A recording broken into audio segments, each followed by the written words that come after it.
Selamat pagi, salam sejahtera. Isu hangat pagi ini, ulasan ratib nama Perdana Menteri ke-8 oleh Banduan Kayangan.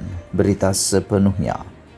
Sejak dijatuhi hukuman bersalah oleh Mahkamah Tinggi Kuala Lumpur terhadap kesemua 7 pertuduhan melibatkan pecah amanah, menyalahgunakan kedudukan dan pengubahan wang haram dana RM42 juta milik SRC International Sdn Bhd hasil wang rakyat pada 27 Julai 2020, penasihat BN Najib Razak tidak lekang meratib nama Muhyiddin Yassin hingga ke hari ini.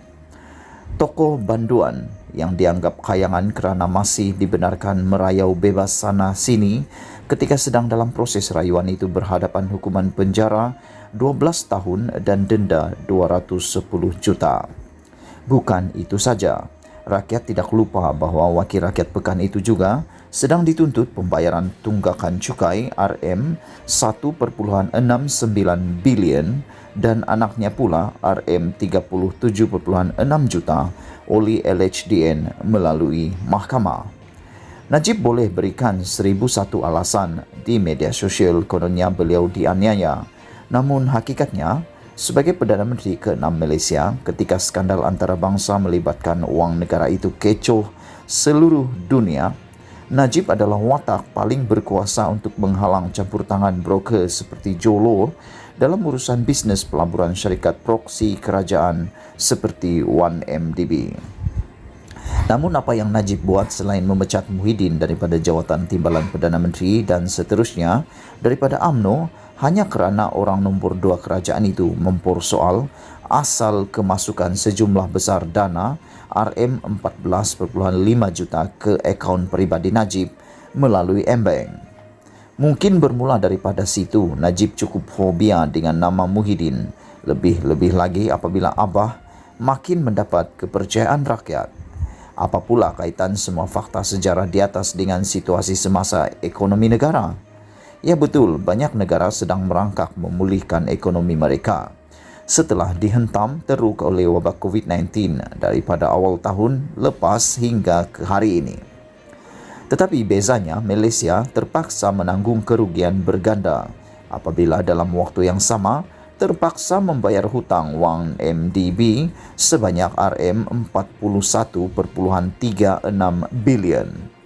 Bukan itu saja, Kerajaan Perikatan Nasional PN bawah kepimpinan Perdana Menteri ke-8 turut mewarisi jumlah keseluruhan hutang negara lebih dari RM1 trilion yang terhasil sejak Kerajaan BN dahulu.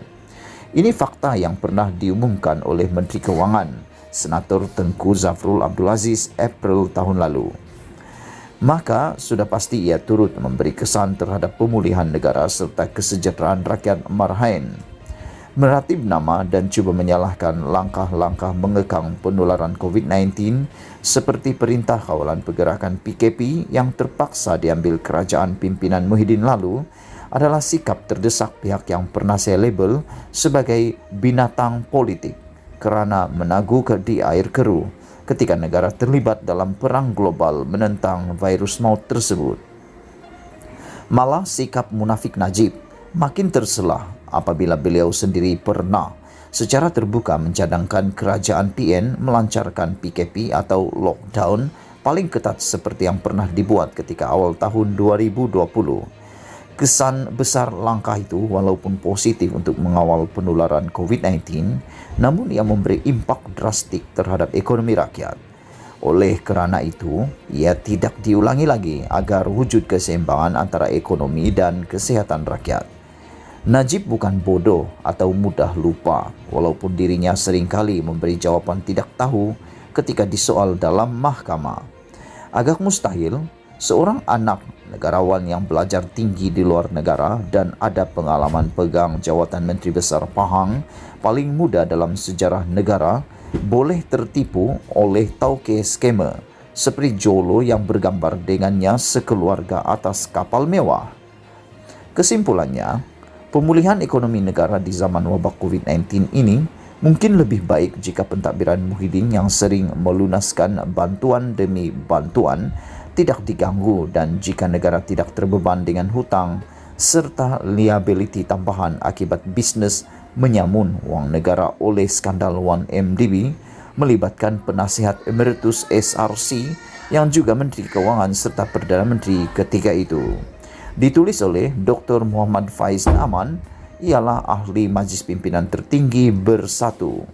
Tulisan ini tidak semestinya mencerminkan pendirian Malaysia kini. Dipetik daripada Malaysia Kini. Sekian isu hangat pagi ini. Jangan lupa tinggalkan komen anda, tekan butang subscribe dan kita jumpa lagi. Bye-bye.